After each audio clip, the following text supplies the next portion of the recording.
Vicky Vox.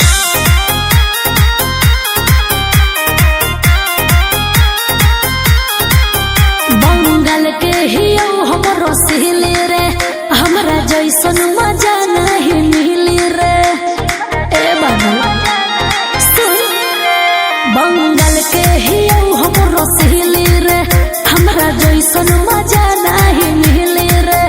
तोरा धमकी से हमार दिल नहीं पिघलता। आज जदी कहमर नहीं लता तो गोली चोली पर चलता। अच्छा जे बीच समियाना में बोलता तो गोली चोली पर चलता। नाच गे चल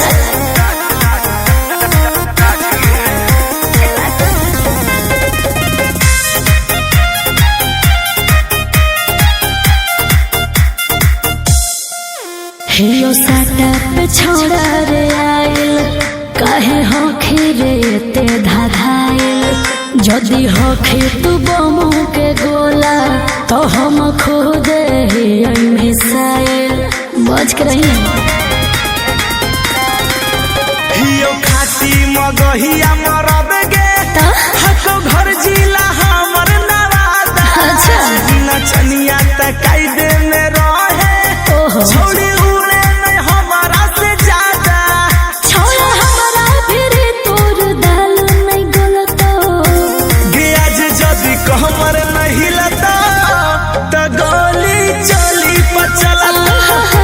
जे बीच समियाना में बोलता तो गोली चली पर चलता। गोली चली पर चलता।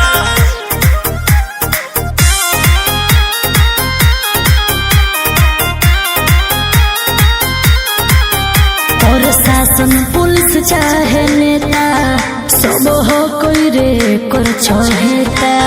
हमार नाच देखे मेरे बेटा कुल चल जाई तो बाबू के खेता। लत बड़ी बाउर हो